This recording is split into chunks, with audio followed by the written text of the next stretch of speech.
got us a bunch of boys spoiling for a fight. Split 'em up. Get to the best spots. I guess that concludes negotiations. The Lord of the Rings: Return of the King is the direct sequel to Lord of the Rings: The Two Towers, which came out the year prior. The developers this time around are EA Redwood Shores, opposed to Stormfront Studios. Chris Tremmel, one of the lead designers on both projects, said they had to build Return of the King from scratch and weren't able to reuse anything from The Two Towers. Even though this may explain a few problems I have with the game, it doesn't excuse many others. I'll of course go more in depth, but from my perspective, there are only 3 things this game does better than its predecessor, including more characters to play with, being able to interact with the environment, and adding in a co-op mode. As far as what I didn't like about it, the attack animations don't feel as powerful as they did in the previous game. Outside of some particle effects and lighting, the visuals look worse, the sound balancing in combat is questionable, the camera system is aggravatingly terrible, the enemy AI behaviors, their attack animations, and the increased amount of them on screen at a time can sometimes turn the game into a completely unfair mess, and there are plenty of minor gameplay quirks that could prop up that hamper the experience. I want to be clear, Return of the King isn't terrible, but for a sequel to a game I genuinely did like, it isn't as good as it should have been. If you haven't watched my video on The Two Towers, I would recommend doing so first. In The Two Towers, you could only play as Gimli, Legolas, and Aragorn, plus a bonus Isildur. Now you can play as Gimli, Legolas, Aragorn, Sam, Gandalf, and once the story is completed, Frodo, Merry, Pippin, and Faramir. Merry and Pippin are clones of Sam, and Faramir is a clone of Aragorn. Even if they don't offer anything unique or substantial, it's nice that those actors got to see themselves in the game, so I have no problem with this. All of the characters have their own take on the same combo attacks, they all have a special ability when pressing the triggers at the same time, and all of them have their own variation of a ranged attack. Hobbits throw daggers, Gimli throws axes, Aragorn, Faramir, and Legolas shoot arrows, and Gandalf is a wizard. This is going to come up later, but for now I'll just say going into and out of your ranged attack stance is way too time consuming. It doesn't gel well at all with a few specific levels and enemy behaviors that I'll talk about later. Gandalf's was the only one where it didn't feel egregious. Speaking of Gandalf's ranged attacks, his are by far the most useful. At level 10, he can take down an ogre or even a Nazgul in 2 hits. Every character gets one special ability that can be activated by pressing the triggers at the same time. The hobbits get an invisibility cloak, which is way less useful than it should be. It can help against annoying armored enemies, as you can perform a sneaky backstab and take them out in 1 hit, but beyond that, it's basically useless. First of all, it doesn't last very long. Even when you're in the first Hobbit level, the one where it makes the most sense to run past enemies, you can maybe get past 1 before it wears off.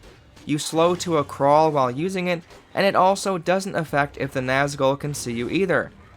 Gimli, Aragorn, Legolas, and Faramir just get to their perfect scoring quicker and deal some more damage for a limited amount of time. That's about as boring of a skill as you could possibly think up. Gandalf has a spherical force field that not only can protect, but attack as well. It's ridiculous how much better Gandalf's unique ability is compared to the rest.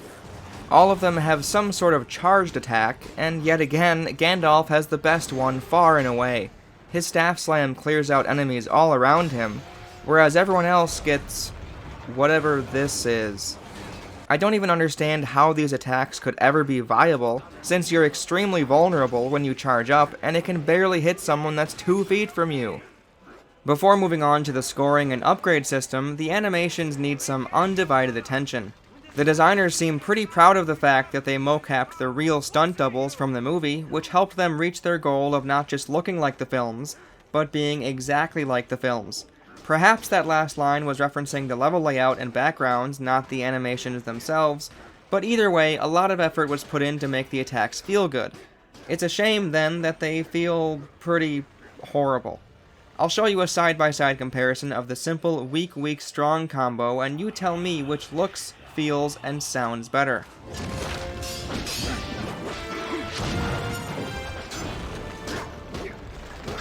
As far as I'm concerned, it's night and day.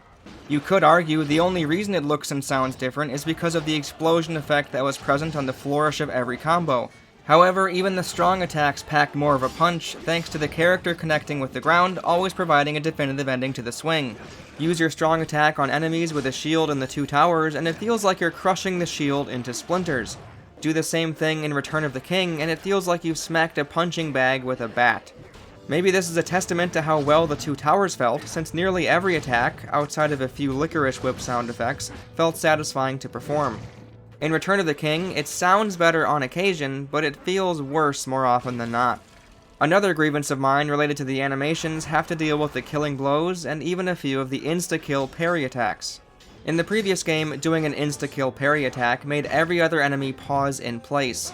That has been fixed, but now enemies might surround the player, making it harder for them to clear a path for themselves if the parry attack animation takes too long. Sam has one where it takes a while, but honestly Gimli is by far the worst for this. Not only do his parry kill attacks take a long time, but it's not something I would expect him to do in the first place, and it doesn't even feel good to pull off. There's no sense of a strong finishing attack to be seen, felt, or heard. It's like he's rolling around on a bed having a pillow fight. His killing blows on downed enemies are even more absurd.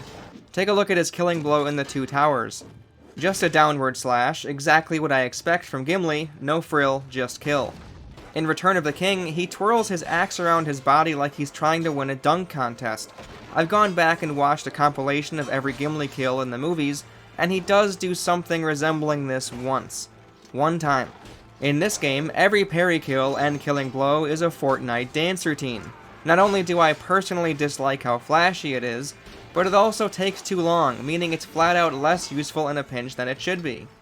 The hobbits have the best killing blow attack in the game simply because it's what you'd expect someone to do when they're in a battle, killing down enemies as fast as possible.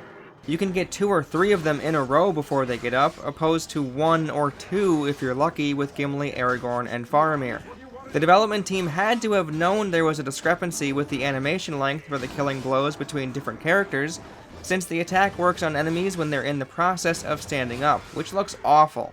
Watching the characters stab at an enemy's foot while they're standing to finish them off doesn't make me think I'm watching the films. If you're not convinced, here's how it looks in the two towers. Much better. The scoring and leveling systems were brought back, but with an added twist. You can now choose to buy certain upgrades only for the character you're playing as, or for all of the characters in the game. At first, this looks like an interesting dilemma. Obviously, buying it for everyone will take longer for you to level up the specific character you're using right now.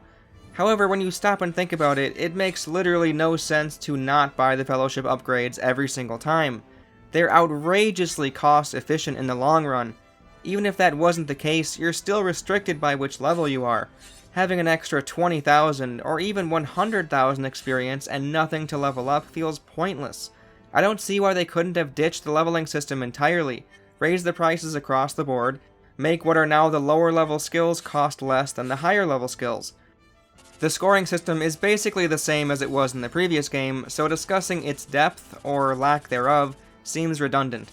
The only thing I'll say is it would have been nice to encourage the use of a few more combos. As it is now, mashing the weak attack is extremely effective and builds up your combo meter well enough to score plenty of points.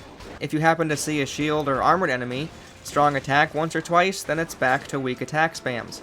You could also perform an insta-kill parry, get perfect mode immediately, then mash the A button for perfect scores. It's pretty mindless at times. One of the only things I've seen universally lambasted in the reviews at the time is the camera system. It's really bad for a lot of reasons. Firstly, it can't even be bothered to put your character in frame half the time. In the courtyard level, you can see how it barely even attempts to keep you on screen while you go round and round the middle statue. It's also, interestingly enough, either way too zoomed in or way too zoomed out in almost every hectic battle. I imagine the camera system was a big focus in development, not only to look cinematic, but to make the amount of enemies on screen at a time work at all. The PS2, Xbox, and GameCube obviously aren't as powerful as systems are today, so they did what they could to make the battles seem as massive as the films without the game breaking. The times where the camera feels too zoomed in were probably necessary for that reason. This raises a pretty big issue with how a lot of levels work in Return of the King, however, since oftentimes you're moving from place to place with a time limit of some kind. This means you'll need to blindly run at the edges of the screen and hope an enemy doesn't jump out to randomly attack you, and that the camera itself remembers to change positions. This already isn't great, but with how homogeneous the visuals are, the camera being static and unhelpful means you can sometimes completely lose sight of your character when the camera decides to zoom out. There are times where this happens with a high up camera angle, and times where it happens at a low camera angle. Both have their problems, but the lower camera angle is truly bewildering to me. This is technically a 3D game, but at times it really doesn't feel like it. In the courtyard level, if you walk towards the entryway and away from the camera, it's almost impossible to know where you are on the Z-axis. There's no depth perception at all, meaning you'll end up whiffing your attacks even though it looks like there's an enemy right in front of you. You'll also, very often, have objects, explosions, allies, and enemies block the screen, making sure you can't see anything. The AI seems to have been programmed to take advantage of your lack of visual clarity. Not only are they prone to perform a jumping attack off-screen, meaning when you're forced to walk to the edges of the camera, you'll need to parry every now and then to avoid damage, they also clearly don't communicate behind the scenes to assure complete fairness. When you're surrounded, there's no rhyme or reason to when enemies begin attacking, they all just seem to flail away and never give you an open window to escape. In a way, this is very easy to deal with, since you can just keep pressing the parry button and you'll rarely take damage. However, once you start the parrying process, you're basically stuck.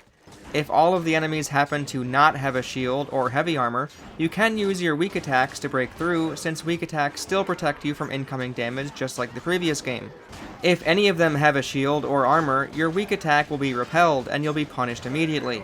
Your response to this could be to either start the parry process over again, or try to run away and potentially get killed.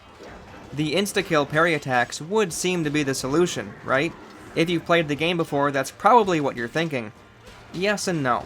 You won't always have that skill unlocked for the enemy that's attacking you. There are enemies where you can't perform the parry attack on at all, and the animation takes so long, it doesn't usually leave you in an advantageous position. Those would be the reasons I would point to if the game's visuals and sound design weren't also an issue. If you've played other action games with a parry or dodge mechanic, you know how it should feel. You need either a clear visual or a distinct audio cue to react to. When the camera is zoomed out, you can barely see anything as it is, but add on the fact that the enemies don't have obvious exaggerated attack animations to prepare for, their normal stance is full of random movements anyway, enemies are all monochromatic so they blend in with each other, and they can block the view of your character. Once I realized the visuals weren't helpful, I turned to the audio cues. There are small sound effects for when an enemy's attack connects with your parry, but it's a pretty subtle sound as it is, and it's nearly impossible to listen for with the cacophony of wartime battle sound effects added in. Even if you did hear it, sometimes there's a mixture of enemies that can be parried and enemies that can't. This means you may have heard an attack get parried and you reacted to it in time, but it wasn't from an enemy where the insta-kill attack works on, meaning you deserve to get punished, I guess. I wouldn't have minded this so much if there was a way to sprint or roll out of harm's way.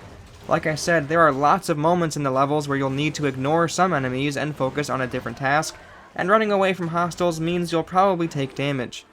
You'll also probably take damage the moment a cutscene ends if you aren't spamming the parry button. For some reason, the game keeps playing every time a cutscene occurs, meaning once it's over, you'll be surrounded by enemies when there weren't any there before. They of course have no qualms about attacking you when your guard is down, so if you weren't prepared, you'll be damaged immediately. This game at times became so frustrating to play. The enemy archers are a good example, since from a gameplay standpoint, they're not designed very well. Because they stagger their shots more often than not, there's basically never an opportunity to pull out your ranged weapon and shoot back at them between shots without taking damage. I've tried it before, and when it does work, I can maybe get one shot off before having to parry again. Since it's so clunky and time-consuming to enter and exit your range stance, dodging the arrows and firing back also doesn't work well. I've actually tested how fast every character can enter the range attack stance, fire once, and begin moving again. Frodo was ludicrously long, and as I've said before, Gandalf was the quickest. Everyone else takes about the same amount of time. Let's take this even further and compare characters that were present in both games. Aragorn, Legolas, and even Gimli can nimbly fire at range, then begin moving almost immediately in the previous game, whereas in Return of the King, they take some more time. Again, this isn't a problem in and of itself. It's only an issue when archers come into play, especially when you also have melee enemies to deal with.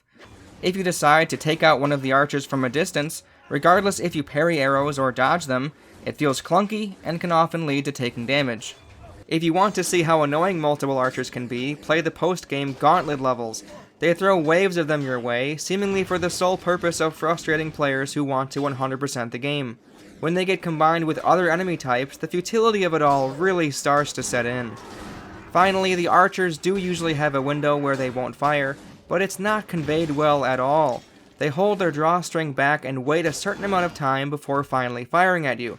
This one irritates me the most simply because the solution to this problem is obvious. Give them a longer knocking animation where they grab and fit a new arrow onto their string, and once they pull back, they fire immediately. It should be clear at a glance when they're about to shoot, but it's not. Contrast that to how they work in the two towers. They do have an idle animation after they reload, however, they also have a very clear visual cue for when they're about to fire. This is honestly nothing extraordinary, and isn't something worth pointing out under normal circumstances. It only becomes relevant because Return of the King stumbles in such an obvious way. Bafflingly, even the enemy classification impacts how long their pause is for some reason. For example, the undead archers wait a certain amount of time before shooting, but the orc archers in the Hobbit level fire almost right away. Developers should strive to make enemy engagements as clear as possible, and Return of the King falters time and time again. Some enemies have armor, which deflects all weak attacks and needs to be removed with strong attacks. This already isn't interesting, since the shielded enemies have that same gimmick, however the armored enemies are even worse since their visual language is almost unreadable.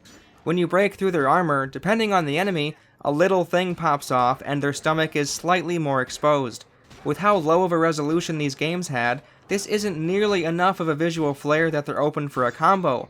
There might be too many enemies on screen to even notice the armor popping off, or more commonly, the game is just too dark to notice anything is different. Eventually, I started looking at their health bar instead, correlating their health dropping with their armor plate being removed. You could make the argument that none of the issues I've raised with the combat even matter, since both the Two Towers and Return of the King are meant to be vessels for simple, nonsensical fun in a Middle-earth setting, and neither are very difficult. I'm not sure I would say they're easy, as the missions where you'll need to protect something go on for quite a long time and can definitely be challenging. However, even if we go with the idea that they're supposed to land on the easier end of the spectrum, one is definitely a smoother experience than the other.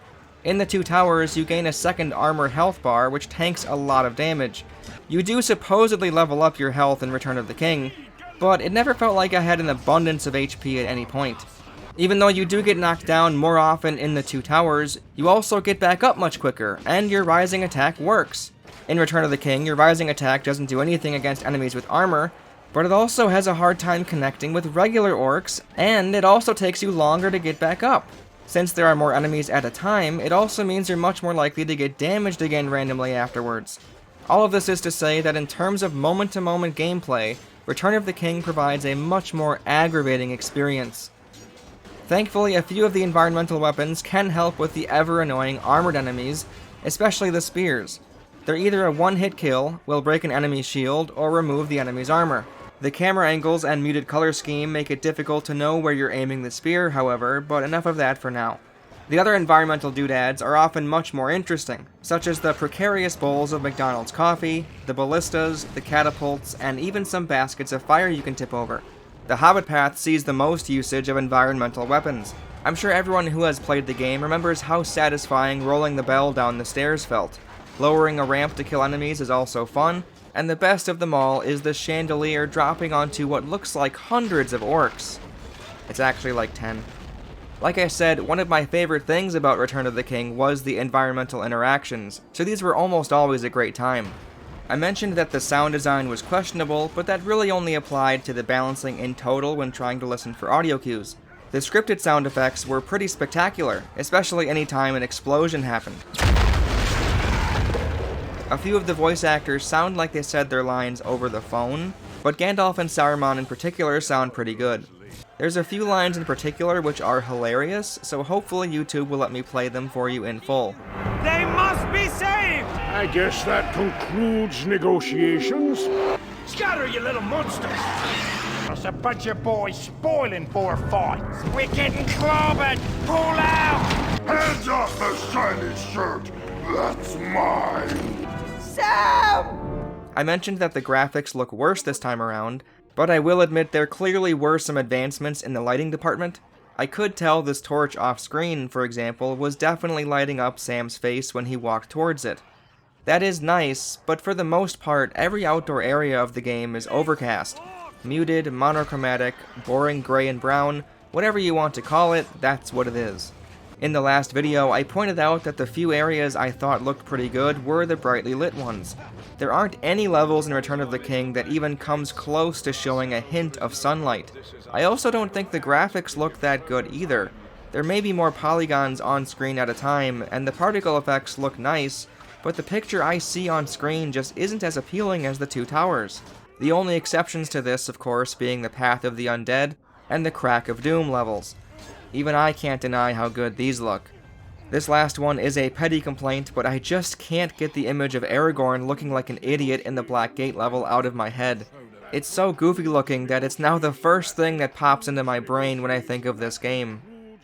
I won't go through all of the levels in microscopic detail, but I'll at least give a brief overview on some, and on others I'll have more to say. The opening tutorial level, being the moment after Gandalf arrives in Helm's Deep, is frankly a fantastic decision. The Two Towers game, of course, ended with Gandalf coming to the rescue in a cutscene, so it feels like the game opens right where you left off. Playing as Gandalf right away shows off one of the new characters in the game, and there's plenty of environmental tools to use, which of course is one of the bigger changes from the previous game, so it's good to get that established off the bat. I also like how this level is part of the Path of the Wizard. Afterwards, you get 3 paths to pick from: Hobbit, King, and Wizard. The Black Gate level is a Wizard and King level, and the Crack of Doom finale is a Hobbit level. It just feels like it makes sense, starting with the Wizard and ending with the Hobbit, both characters that were unplayable in the previous game. Starting with the Undead level, the King path begins. Within a few seconds, it becomes apparent that this game doesn't tie in with the films very well. We've all seen the movie. Aragorn, Gimli, and Legolas don't fight undead warriors. Personally, this is something that doesn't bother me at all, but I know for a few others it might. Plenty of levels go off the canon, and you should know by now I don't really care about that stuff much. My main issue with the undead levels is just how unclear the enemy design is. It does look interesting, but it's very hard to tell which type of enemy is right in front of you. Their ghostly appearance can also block your view, making certain sections become more awkward than they otherwise should be. The visuals in this level as a whole are very nice, like I mentioned before. I like the fog you need to walk through, the ghosts hovering above you as you go along looks great, and of course the bridge you have to cross at the end looks fantastic. The next level is a boss fight and escape sequence. Once you learn the patterns, he's a little too easy, but I suppose that's the case for all of the bosses in the game. Afterwards, you'll need to escape the collapsing cave. Your 2 companions abandon you for some reason, but that's fine since they're generally completely useless. This is something that plagues the King path the whole way through, since your allies literally do nothing while you're relied on to do everything. I get it, it's a video game, I'm the player, but Legolas just standing there while Gimli throws axes at faraway archers is ridiculous looking. The next level is the one where you can cheese the respawning enemies to your benefit. You're supposed to fire the catapult to open up a path to the top of the wall. If you want to, though, you can hang out on the ground for like 15 minutes and level up 4 times. I like that the troll blocking your path can be taken down with a McDonald's coffee from above, or simply taking him on one-on-one. Not much to say here, a short level. The Pelennor Fields level is the moment where I thought doing this video was pointless, since I was having such a horrible time with it. The reason why I detest this level is multifaceted. It opens with a big battle, asking you to kill 60 enemies. The Easterlings and your allies look too similar, and the other warrior enemies are grayish-brown, which matches the terrain, unfortunately.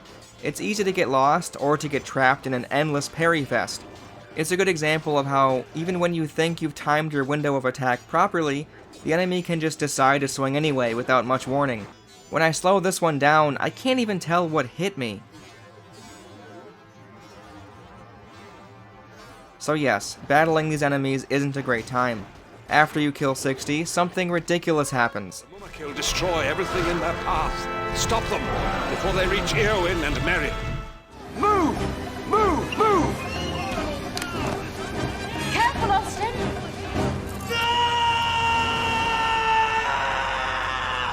Watch out! Watch out!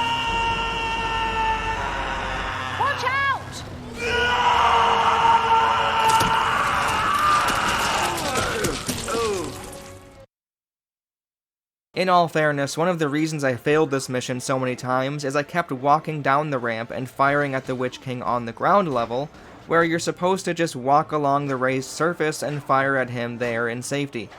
Even still, there were a few times where the game failed the mission seemingly at random. Usually after a Mummikill takedown, you'll need to cross the middle to get to the other side. After a while, I was going through the motions, so I was intending to get a head start after the kill. Apparently, if you go down the ramp too early, and I'm only speculating here, the explosion from the Mummikill will drop your health to 0?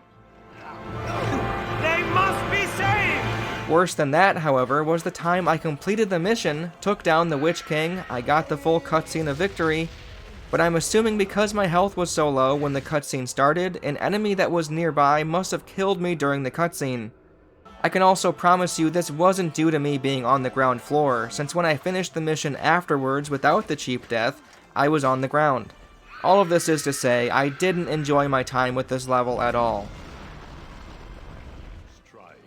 Beginning with the road to Isengard, the wizard path begins. For a forest, it's not very green for some reason, so the muted terrain continues. I don't love being forced to kill 75 enemies while in the Ent Pit of Destruction, as they can walk in your way, damage you, and block the camera entirely at times. The ending has you fending off archers so the Ent can finally release the river. The walls of Minas Tirith is clearly analogous to the Helm's Deep level from the Two Towers. In both of them you have a mini-map that displays where ladders are being propped up, and in both you're trying to not get overrun by enemies. I like that you can take out the siege towers by yourself, or activate the catapult up top. You can also hop down to the lower level of the wall, avoiding enemies and allowing sneaky undisturbed access to the ladders. The courtyard level is tied with the Black Gate as the hardest in the game. There's no checkpoint, you have to survive in this area until 200 people are saved. Enemies start out on the easier side, then progressively get harder. Eventually trolls make their appearance along with many armored enemies. The spears in this level are a lifesaver, that is if you're sure to aim at the right enemy anyway. Finally, once you complete the Wizard and King paths, you can take on the Black Gate. It starts off with a boss fight with the Mouth of Sauron. This is one of the many times the game goes out of its way to make you feel uncomfortable playing a character other than Aragorn. Aragorn makes his big speech, walks up to him, but then Gandalf takes over. It's even funnier, however, if you've beaten the game already and choose to play this section as Frodo. This is for Frodo! There are loads of these funny moments if you decide to play every level with Frodo. Afterwards, the Gauntlet of the Black Gate level is genuinely really fun. You need to keep your fellowship alive through it all, which means awkwardly standing next to them so they can get their health back. Loads and loads of enemies enter in this non-canon concert pit thing, and there are a few environmental weapons you can use here as well. It's a great time. The path of the Hobbit also begins at the end of the Two Towers movie, where Sam and Frodo must escape from Osgiliath. The sound effects are in full force in this level as explosions go off all around you. It's pretty cool. Eventually the Nazgul flies above and attempts to lure Frodo, or something. There's a meter in the upper right corner. When it fills up, you fail. I actually can't stand how they ended this level. It's an armored enemy with archers behind him.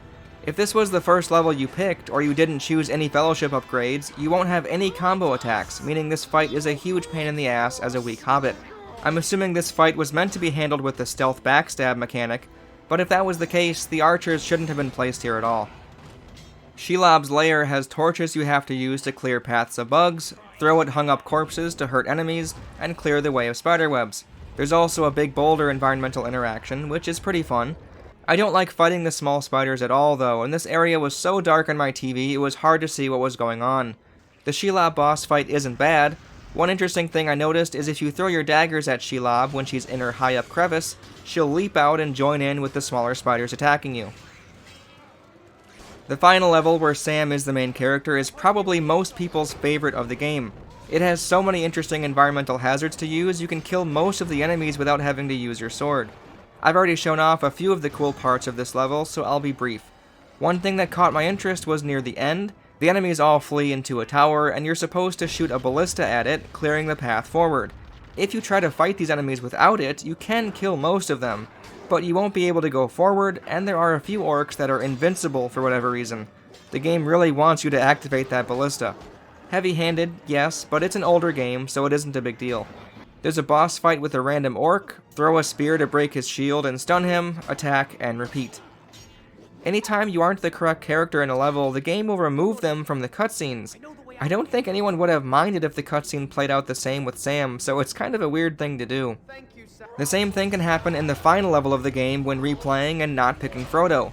Ironically, this matches the film much more than the real cutscene, since Gollum did in fact bite the finger off an invisible Frodo. Funny how it worked out like that. I don't like this boss fight since it's fairly boring. You need to goad him towards the edge, strong attack him off, then killing blow to deal damage. Another thing I dislike about this boss is he has a pre-attack animation that gets used for both a regular attack and his jumping attack. This is annoying since ideally you'll want to bait his jumping kick and move out of the way, but there's no unique indicator on which attack he'll use. Anyway, after you defeat him, there's nothing fancy, the game is just done with.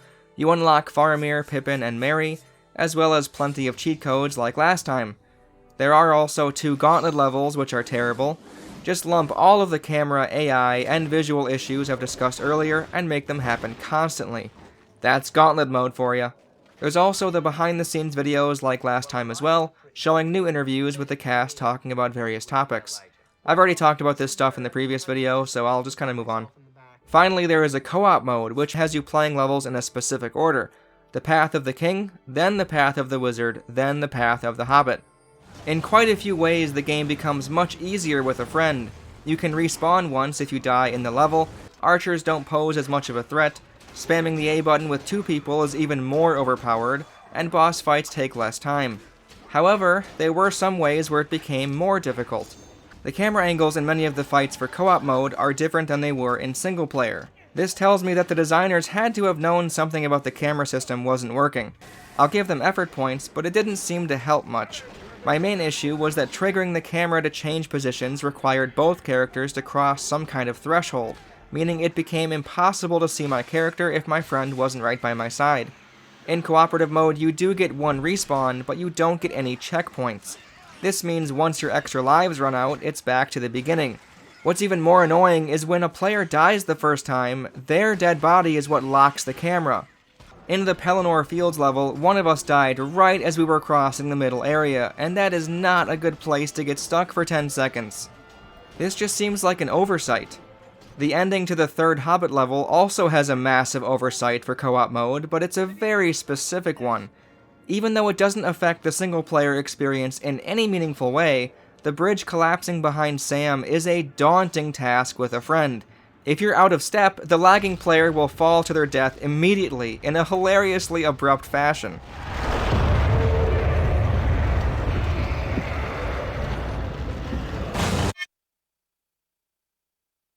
This happened twice on my co-op playthrough, and my friend and I nearly pissed ourselves laughing. Of course, we had to start the level all over again both times. This is why co-op mode is a net positive, since it's very difficult to screw up. If you have a good friend to play something with, even if there are issues, like the ones in this game, it's still a great way to spend an afternoon. All in all, Return of the King is a decent Lord of the Rings game. However, if you were to strip the licensing from it, I don't think this would be worth playing. The Two Towers, however, is a good game in its own right. Obviously, having that licensing helped it, but the gameplay was enjoyable irrespective of the settings and characters. This is one of the reasons why Return of the King was a letdown. We went from a good game to a good Lord of the Rings game, and those are very different classifications. I still would recommend playing this, simply because of the lack of quality Lord of the Rings games out there. There's plenty of characters to choose from, quite a few missions to play that have familiar settings from the movies, and the combat is simple enough that a friend could easily join you in co-op even if they aren't into action games. If you're in the mood for Lord of the Rings and want your experience to be interactive, Return of the King isn't incredible, but you could certainly do a lot worse.